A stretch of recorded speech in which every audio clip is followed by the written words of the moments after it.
የጤና ሚኒስቴር የበሽታውን ምንነት መለየት ችያለሁ አለ። የጤና ሚኒስቴር ከሰሞኑን በጂንካ የተከሰተው በሽታ ምንነቱን ለይቻለሁ ሲል ገልጿል። በሽታው ምንድነው? የትኛው አካባቢ ላይ በስፋት እየታየ ይገኛል? የሚለውን መረጃ ይዘን ቀርበናል። ከዜና ፕላስ መረጃዎቻችንን እንድትከታተሉ ጋብዘናል። ወደ መረጃዎቹ አለፍን። ለቻናሉ አዲስ የሆናችሁ ቤተሰቦቻችን ቻናላችንን ላይክ፣ ሰብስክራይብ፣ ሼር በማድረግ ቤተሰብ እንድትሆኑ ጋብዘናል። የበሽታው መንስኤ ማርበርግ ቫይረስ ወይም ደግሞ ማርበርግ መሆኑን መለየት ተችሏል። ጤና ሚኒስቴር በደቡብ ኢትዮጵያ ክልል በጂንካ ከተማ የሄሞራጂክ ፌበር በሽታ መከሰቱን እንዲሁም የበሽታው ምንነት በማረጋገጥ ላይ መሆኑን መግለጹ ተሰምቷል። የጤና ሚኒስቴር ስለ በሽታውና ስለ አንዳንድ ጉዳዮች የሰጠው ሰፊ ማብራሪያና መግለጫ እንደሚከተለው ተካቷል። ለጥንቃቄ ይረዳችሁ ዘንድም መተላለፊያ መንገዱና የት አካባቢ የተከሰተ እንደሆነ በስፋት ይዘነው ቀርበናል። አብራችሁን ቆዩም። ሚኒስትሩ በዛሬው ዕለት ባወጣው መግለጫ የበሽታው መንስኤ ማርበርግ ቫይረስ መሆኑን መለየት ተችሏል ብሏል። የዘረመል ምርመራው የተከናወነው በኢትዮጵያ ሕብረተሰብ ጤና ኢንስቲትዩት ብሔራዊ ሪፈረንስ ላቦራቶሪ መሆኑንም በመግለጫው አካቷል። መግለጫው በዚህ የዘረመል ምርመራ በኢትዮጵያ በአሁኑ ሰዓት የተገኘው ቫይረስ ሌሎች ምስራቅ አፍሪካ ሀገራት ላይ ከዚህ በፊት መከሰቱን ተመሳሳይ ዝርያ ያለው መሆኑን ታውቋል። በተለይ በሩዋንዳ፣ ደቡብ አፍሪካ የመሳሰሉ ሀገራት ከዚህ ቀደም መከሰቱ በዘገባዎቻችን ላይ ማካተታችን ይታወቃል።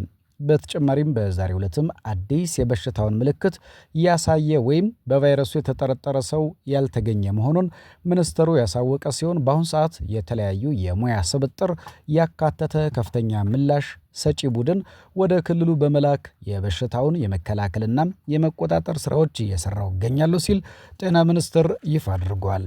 ከዚህ ውስጥም የማህበረሰብ አቀፍ የቅኝት ስራዎች፣ በቫይረሱ የተያዙ ሰዎችን ለይቶ ማከም፣ የማህበረሰብ ግንዛቤ ማስጨበጫ ስራዎችና ከተጠረጠሩ ሰዎች ጋር ንክኪ ያላቸው ሰዎችን መለየት ስራዎችን እያከናወነ መሆኑን ገልጿል። በሀገር አቀፍ ደረጃ እንዲሁም በክልል ደረጃ የህብረተሰብ ጤና አደጋዎች የክስተት አስተዳደር ስርዓት ወይም ደግሞ ተቋሞችን የፈጣን ምላሽ ስራዎች በማስተባበር ላይ ይገኛል ተብሏል። ጤና ሚኒስቴር ከኢትዮጵያ ሕብረተሰብ ጤና ኢንስቲትዩት የሚተላለፉ መረጃዎችን፣ የጥንቃቄ መልእክቶችን መከታተል፣ መተግበር፣ የበሽታው ምልክት የሆኑት በአፍና አፍንጫ፣ ሌሎችም የሰውነት ክፍሎች የመድማት፣ ትኩሳት፣ ማስቀመጥና ማስመለስ ምልክት ሲኖር ወደ ሕክምና ተቋማት መሄድ፣ በወቅቱ የላቦራቶሪ ምርመራ ማድረግ፣ ምልክቱ ከታየበት ማንኛውም ሰው ጋር የሚኖር ንክኪ ራስን የመከላከል ዘዴዎች በመጠቀም መከላከል ያስፈልጋል ብሏል። በሽታው እንግዲህ በጂንካ ከተማም እየተስፋፋ እንደሚገኝ ተገልጾ ነበረ። ሆኖም ግን በዛሬው ዕለት በበሽታው የተያዘ ሰው አለመገኘቱን የጤና ሚኒስቴር ዘገባም ያመለክታል። ሁልጊዜ እጅን በውሃና በሳሙና መታጠብ ወይም በሳኒታይዘር ማጽዳት የሚያስፈልግ መሆኑም በዚሁ ላይ ተገልጿል። ማንኛውም ጤና ተቋም ለታካሚዎች ልየታ ትኩረት መስጠት፣ የማርበርግ በሽታ መሰል በሽታ መለየት፣ ማከምና በአፋጣኝ ሪፖርት ማድረግ እንደሚያስፈልግ በመግለጫው መካተቱ ተገልጿል። ጤና ሚኒስቴር በጉዳዩ ላይ የተለያዩ አካላትን ወደ ስፍራው በመላክ ሰፊ የበሽታው ምንነት የማረጋገጥ ስራ እየሰራ መሆኑም ተገልጿል። የዘረመል ምርመራ የተከናወነው በኢትዮጵያ ጤና ኢንስቲትዩት ብሔራዊ ሪፈረንስ ላቦራቶሪ መሆኑም ተገልጿል። እንግዲህ በጂንካ ከተማ በተለያዩ አካባቢዎች ላይ የተከሰተው ይህ ወረርሽኝ አካባቢው ላይ ከፍተኛ ስጋት መፍጠሩና በርካቶችም በበሽታው የተያዙ ሰዎችን በማከም ላይ የነበሩ ሕይወታቸው ማለፉ መገለጹ ይታወቃል።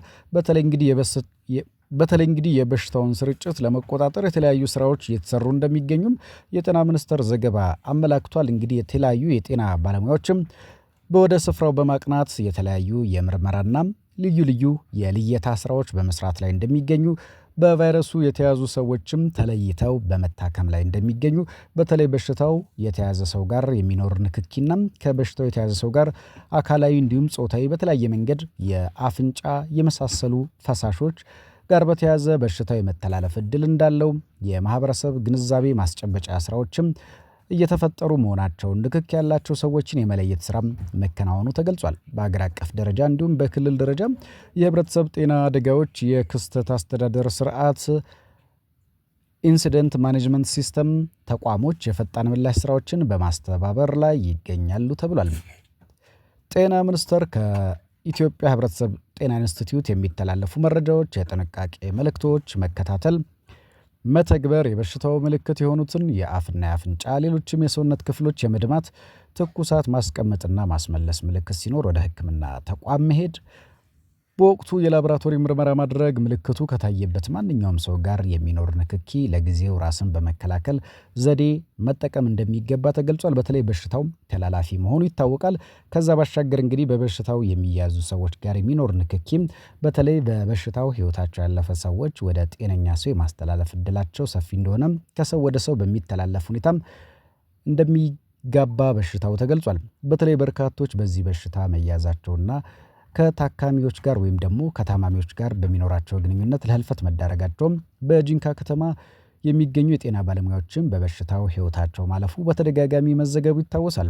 ሁልጊዜ እጅን በውሃና በሳሙና መታጠብ፣ ሰፊ ጥንቃቄና የጽዳት ዘመቻ እንደሚያስፈልገውም ተገልጿል። በተለይ ደግሞ በተለያዩ አካባቢዎች ላይ በሚደረግ እንቅስቃሴ እንዲሁም ወደ አካባቢው የሄዱ ሰዎች ከዚያ ሲመለሱ የሕክምና ምርመራ ማድረግ እንዳለባቸው በተለይ ማንኛውም ጤና ተቋም ላይ ለታካሚዎች ልየታ ልዩ ትኩረት በመስጠት የማርበርግ በሽታ መሰል በሽታዎች መለየት ማከምና በአፋጣኝ ሪፖርት ማድረግ እንደሚያስፈልግ በመግለጫው ተካቷል። እንግዲህ እዚያው አካባቢ ላይ ያቀኑ ሰዎች በተለያየ አጋጣሚ በበሽታው የመያዝ እድላቸው ሰፊ ሊሆን ስለሚችል ጥንቃቄ ማድረግና ወደ ሕክምና ተቋም በልየታ መታከም እንደሚገባቸው፣ በሽታው መድኃኒት እንደሌለው ነገር ግን በቅድመ ጥንቃቄ በሽታውን መከላከል እንደሚቻል፣ በበሽታው የተያዙ ሰዎች ከ3 እስከ 5 ቀናት ባሉ ጊዜያት ውስጥ የሚቀጥፍ አደገኛ በሽታ ስለመሆኑ በተደጋጋሚ ሲገለጽ ቆይቷል። የጤና ሚኒስቴር ስለ ጉዳዩ አሳሳቢነት በተደጋጋሚ በመግለጫዎችና በግንዛቤ መስጫ ፕሮግራሞች እየገለጸ ሲገኝ የማህበረሰብ አቀፍ ቅኝት ስራዎች በቫይረሱ የተያዙ ሰዎችን የማከምና የመለየት እንዲሁም በአገር አቀፍ ደረጃ በክልል ደረጃ የህብረተሰብ ጤና አደጋዎች የክስተት አስተዳደር አፋጣኝ ምላሽ የመስጠት ጉዳዩን በትኩረት እየሰራበት እንደሚገኝ ልዩ ልዩ መረጃዎችን እየተከታተልን እንገኛለን። በተለይ የጤና ሚኒስቴር እንግዲህ መረጃዎችን በጥንቃቄ ማስተላለፍና ለበሽታው ተጋላጭ የሆኑ ህብረተሰብ ክፍሎችን መጠበቅ፣ ወደ ጤና ተቋማት ላቦራቶሪ ምርመራ ማድረግ፣ የትኩሳት የመድማት የማስቀመጥና ሌሎችም ምልክቶች ካሉ በጥንቃቄ ጉዳዩን ማየት እንደሚያስፈልግ፣ በተለይ በሽታው ተጋላጭነቱ ከፍተኛና አደገኛ በመሆኑ ለዚህ በሽታ ተጋላጭ የሆኑ ህብረተሰብ ክፍሎች በሚገባ ራሳቸውን፣ ንጽህናቸውን እንዲሁም ደግሞ ከበሽታው የተያዙ ሰዎች በመራቅ ራስን መጠበቅ እንደሚያስፈልግ፣ ይህ ደግሞ በዚህ መሃል የዘረመል ምርመራም በአሁኑ ሰዓት በኢትዮጵያ የተገኘው ቫይረስ ሌሎች ምስራቅ አፍሪካ ሀገራትም የሚገኝ ስለሆነ ክስተቱ ተመሳሳይ ዝርያ እንዳለው፣ በተጨማሪም ደግሞ የተለያዩ የህብረተሰብ ክፍሎች በቫይረሱ የተጠረጠረ ሰው ዛሬ አልተገኘም። በአሁኑ ሰዓት ግን የሙያ ስብጥር ያካተተ ከፍተኛ ምላሽ የሚሰጥ ቡድን የህክምና ባለሙያዎች በመላክ በስፍራው የመከላከልና የመቆጣጠር ስራዎች ሰፊ እርምጃ እየተወሰደ ይገኛል። እንግዲህ በመላው ሀገሪቱ እንዳይስፋፋና የበሽታውን ስርጭት ለመግታት ጥንቃቄ የተሞላበት አካሄድ በማድረግ የጤና ሚኒስቴር ከባለሙያዎችና በአካባቢው እንዲሁም በአዲስ አበባ በመላው ሀገሪቱ የሚገኙ ከፍተኛ ህክምና ቡድኖችን በማሰማራት ለመቆጣጠር ጥረት እያደረገ እንደሚገኝ፣ በሽታው በአጭሩ እንዲገታ ጥረቶችን እያደረገ እንዳለ የተለያዩ መረጃዎችን መከታተል ችለናል።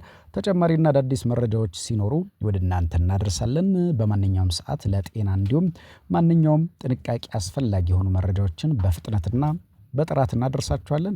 ዜና ፕላስ